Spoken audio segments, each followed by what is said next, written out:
Olá, pessoal. Eu sou Rosimara Quelela e hoje eu estou aqui sozinha para trazer para vocês uma reflexão que é bastante urgente, acredito eu, para o momento que a gente está vivendo. Então eu vou trazer hoje uma reflexão sobre a questão da criança, né? Qual é a visão africana de criança? Qual a visão de criança que nós temos agora?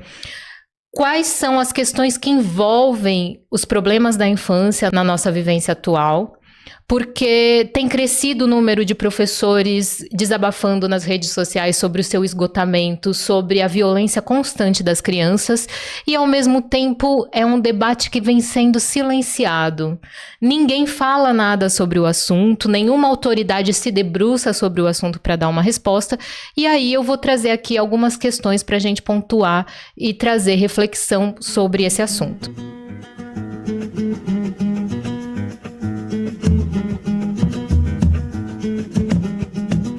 O primeiro tópico da nossa conversa vai ser professores pedindo socorro, pais delegando cuidado e se ausentando cada vez mais da vida dos filhos, do seu papel de suporte e cuidado, e crianças sendo cuidados por eletrônicos. É uma forma um tanto complexa de falar, mas é real. Isso realmente está acontecendo. As crianças estão sendo deixadas para serem cuidadas pelo videogame, pelas redes sociais, pelo entretenimento virtual.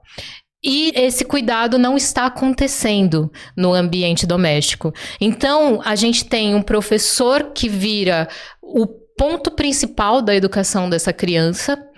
Ela não tem diálogo em casa e ela está só recebendo informações diversas das redes sociais. E a gente sabe, gente, que a internet, eu já falei aqui em outro vídeo, e eu posso deixar aqui no card para vocês verem, quando eu falei sobre a série Adolescência, eu trouxe a questão de que a internet é como a rua, só que ela é a rua dentro da sua casa. Então, se você deixa o seu filho, a sua filha aos cuidados da internet, você está deixando a sua filha na rua, o seu filho na rua, sem suporte para saber com quem ele conversa, com quem ele não conversa, onde ele entra, onde ele não entra, e é aí que está o problema.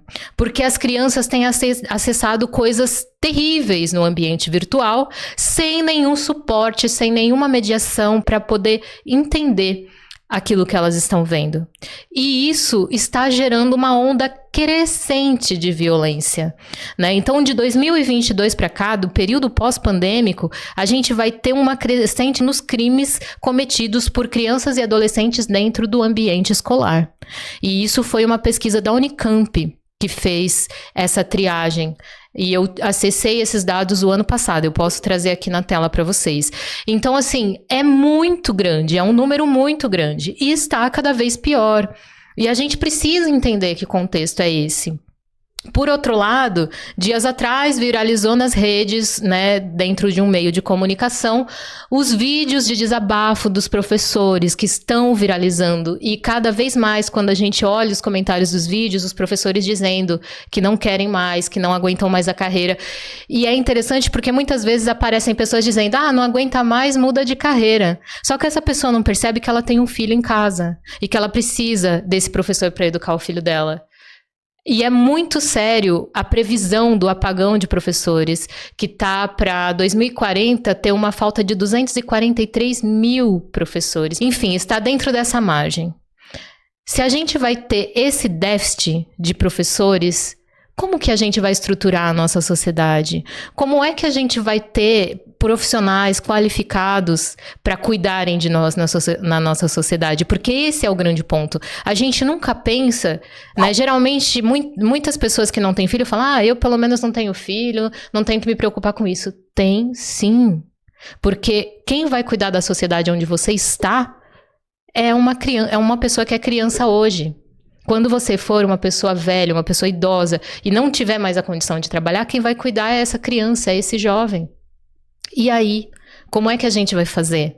Entende? Então, esse é um debate que ele precisa ser ampliado para toda a população. Não é um problema meu, não é um problema dos professores, não é um problema dos pais, é um problema de toda a sociedade. Esse é um ponto que eu queria colocar aqui. E aí eu vou chegar, né, nessa relação com as culturas africanas para a gente entender possibilidades de transformação mesmo, de caminhos que a gente pode criar dentro da nossa sociedade. Porque a minha ideia aqui nunca é trazer polêmica vazia pela polêmica, mas é a gente conversar para pensar caminhos juntas e juntos, certo? Então, quando a gente olha para as culturas africanas, a gente vai ter uma outra possibilidade de pensar a infância. E isso, gente, sempre que eu trago aqui, já falei e vou repetir novamente, eu estou falando de cultura africana pré-colonial. Porque se a gente olha para o continente africano hoje, a gente vai ver situações muito complexas de todos os pontos de vista, social, econômico, enfim, tudo ali muito desestruturado, justamente porque a gente precisa considerar que teve um processo colonial que desestruturou aquelas sociedades. E não é um processo colonial de pouco tempo, são séculos. Então, esses séculos de desestruturação, obviamente, teriam um impacto muito grande sobre aquele ambiente e iriam trazer a queda das estruturas, né? Mas dentro das sociedades pré-coloniais, a gente vai ter outra percepção de mundo. E é essa percepção de mundo que eu quero trazer para vocês. Então, num primeiro ponto, a gente tem a questão, né? Se a gente vai olhar como que a nossa sociedade se organiza.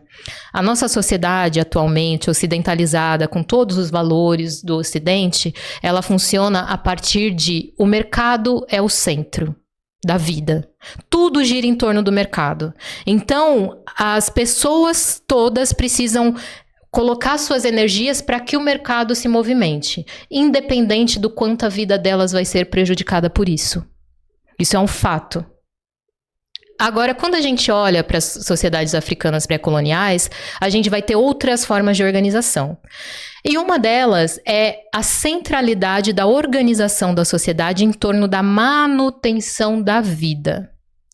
E isso é algo bastante interessante, porque quando a prioridade é a manutenção da vida, todas as ações dessas sociedades se organizavam para que a vida prevalecesse. Então, eram muito importantes a criança, a mulher e a comunidade.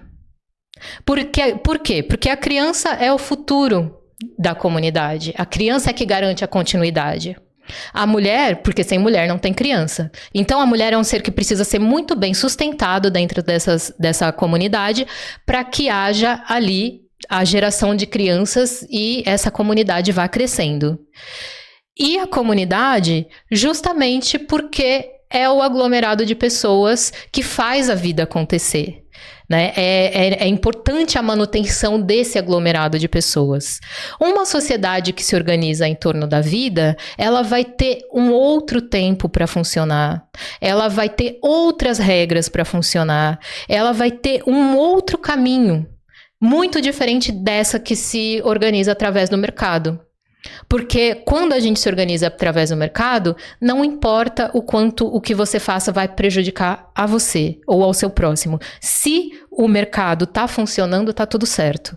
Agora, se a gente tem uma sociedade que se organiza em torno da vida, a gente vai ter um processo onde as vidas ali vão estar o tempo todo em processo de manutenção, de comanutenção, uma pessoa com a outra, através da coletividade, e todos os caminhos dessa coletividade vão ser organizados para que a vida dessas pessoas se fortaleça. Então, idoso, criança, mulher, homem, todo mundo tem lugar. Todo mundo tem importância. E isso é um ponto muito interessante. Porque aí, quando a gente olha para essas duas formas de organização da sociedade, a gente vai ter um outro ponto que é, numa sociedade que tem o mercado como foco, a criança atrapalha. Ela é empecilho para o desenvolvimento da carreira dos pais. E numa sociedade onde a gente tem a comunidade como foco, a vida como foco, a criança é a maior riqueza. E eu vi isso acontecer. No período que eu vivi em Angola, eu vi o valor que as famílias davam para as crianças. Gerar crianças era o mais importante para a maior parte das famílias. Isso ainda é um valor dentro da Angola contemporânea, apesar das desestruturas sociais vividas através da invasão colonial, né? Ao longo desses séculos de invasão colonial. Então, esse valor ainda perdura. A criança ainda é um ser muito bem-vindo e muito celebrado, porque é através dela que a vida continua. E aí, essa criança que atrapalha aqui no Ocidente, ela vai ser jogada daqui para lá, de lá para cá, determinados lugares a criança não pode entrar. Tem casas que nós não podemos alugar se a gente tiver filhos. Por outro lado, neste lugar, a criança é celebrada e todas as pessoas passam a ser corresponsáveis pelo cuidado com essa criança. E isso é muito interessante. Porque, obviamente, a gente sabe, quem, né, estuda mais profundamente a educação, sabe que a criança ela não aprende em um ambiente só. Ela aprende nos diversos ambientes onde ela circula. Então, é circulando pelos ambientes que ela vai aprendendo. Isso é uma realidade, inclusive a neurociência confirma isso, né? Que nós aprendemos a partir dos estímulos sensoriais que nós recebemos do ambiente. Ora, a gente recebe esses estímulos o tempo todo. Então, a gente vai ter, sim, um processo de aprendizagem com tudo que a gente entra em contato. E isso, dentro das culturas africanas, é sabido há muito tempo. Existiam nessas sociedades formas de passar para essa criança, né, através da convivência no ambiente, os valores, as leis, as percepções, o bem viver em comunidade. A prioridade de um processo educacional em perspectiva africana é o bem viver coletivamente.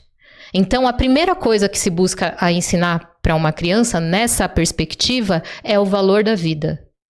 Por isso, essa criança, quando ela começa a ser educada ali desde bebê, desde as primeiras canções que ela escuta, ela vai escutar muito sobre o ciclo da vida, ela vai saber que a morte existe, porque quem não sabe que a morte existe não sabe valorizar a vida. E aí, quando a gente olha para a sociedade que a gente tem agora, a gente vê que a banalização da vida está gerando crianças criminosas. Então, quando a gente tem uma série de games extremamente violentos, onde essas crianças entram e são ali estimuladas a matar, né, a entrar em contato com essa ideia do matar pessoas, matar seres, você vai banalizando o valor da vida. E o que a gente tem hoje é uma crescência de crianças e adolescentes que matam dentro das escolas. E isso é realmente muito sério. Dentro da perspectiva africana, a gente vai ter a noção de que a criança é um sol que vem iluminar um aspecto da comunidade.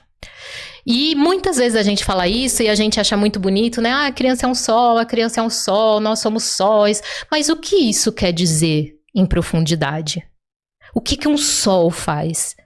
Primeiro, ele tem uma luz intensa que não é possível apagar. E a segunda parte, se vem iluminar algum aspecto da comunidade, é porque a comunidade não está vendo o que esse sol vem iluminar. Então, esse sol vai justamente criar luz ali sobre um aspecto que a comunidade não vê. O que vai gerar um atrito. Porque se essa comunidade não estava vendo anteriormente o que esse sol está iluminando, essa comunidade não vai reconhecer isso de imediato. Vai ter uma fricção ali na convivência entre a criança e a comunidade dela. Sendo assim, é uma noção primordial a de que a criança vai te tirar dos seus lugares de conforto. Ela vai trazer algum incômodo, porque algo precisa crescer dentro dessa comunidade. E ela veio justamente para iluminar esse ponto dentro da comunidade. E aí, se a gente transfere esse saber para os dias que a gente vive atualmente, a gente tem uma percepção de que o que a gente precisa ver? O que essas crianças estão nos mostrando? O que esses adolescentes estão nos mostrando? O abandono. O descaso com a vida. Estão nos mostrando que a vida girando em torno do mercado não funciona. Estão gritando por atenção, por cuidado, por zelo. E é muito comum que, por conta de todo o processo que a gente vive, de punição, né, uma sociedade muito punitiva, a gente vai sempre olhar, ah, não, Rose, eles não são anjinhos, eles não são bonzinhos. Não, realmente não são. Ninguém é. E ainda mais se você está criado num ambiente onde todos os estímulos que você recebe é para valorização da violência. Mas é importante a gente perceber que o que a gente tem de resultado do que está acontecendo no mundo agora, em relação às crianças e adolescentes cometendo crimes, sobretudo, é o resultado de uma forma de organização social. E aí a gente tem um provérbio, dentro da cosmologia Banto, existem vários provérbios que vão mostrar pra gente as leis da comunidade. E um desses provérbios é: todo mundo é um produto social. Ou seja, é o entorno que produz a pessoa. Porque essa criança, embora ela venha do mundo ancestral com uma potência, ela precisa ser guiada para a comunidade para desenvolver essa potência. E é a guia que a comunidade dá que ela vai seguir. E aí, se a gente deixa essas crianças ao cuidado de estruturas violentas, de imagens violentas, de discursos violentos, para onde a gente acha que essa criança vai ir? Por que o resultado seria outro? Entende? Então, eu faço esse vídeo aqui pra gente abrir esse diálogo, pra gente abrir essa conversa. Porque a possibilidade de diálogo dentro da nossa sociedade, ela tá cada vez mais difícil, né? Então, é a família que culpa a escola que culpa a família, e a gente não consegue conversar. Então, se você que tá me vendo é pai, é mãe, pensa em como você tem dialogado com a sua criança. Você sabe tudo que a sua criança vê? Você tem controle disso? Você conversa com ela quando alguma coisa muito absurda acontece? Por exemplo, quando você está vendo um jornal que está mostrando ali algum crime. Você conversa com ela sobre isso? Porque a questão é, a criança está no mundo e ela vai ver o que está acontecendo. Mas toda informação precisa de mediação. Então, uma vez que uma criança viu algo muito, muito absurdo, um crime, alguma coisa muito pesada, aquela realidade precisa ser mediada. Precisa acontecer um diálogo sobre aquilo que está sendo visto. Para que ela não crie uma síntese dentro da cabeça dela que vai acabar prejudicando a vida dela e de todos nós, né? Então tem esse ponto. E aí, o recado que eu deixo, ainda que eu tenho muito contato com professores, tenho trabalhado muito com professores e sei que as escolas tentam esse diálogo com a família, não desistam desse diálogo com a família. É muito importante criar espaço para o florescimento desse diálogo, porque se a gente perder a possibilidade de conversar, a gente vai perder absolutamente todas as possibilidades. E aí a gente vai entrar no caos total.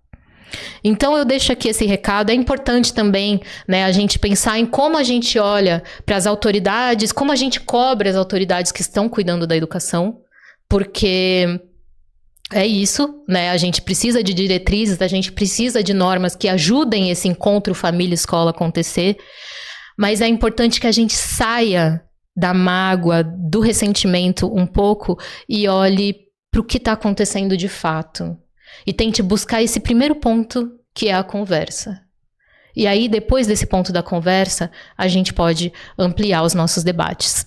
Bom, é isso que eu tinha para trazer para vocês hoje. Deixa aqui embaixo nos comentários, né, as suas reflexões, o que é que você pensa, quais são as possibilidades que você tem pensado na sua cabeça, e a gente vai conversando. Esse é um espaço para diálogo, estamos abertos aqui para conversar e para gerar caminhos outros, né, descolonizados para a nossa sociedade. Um beijo grande, Eto Mudieto, estamos juntos.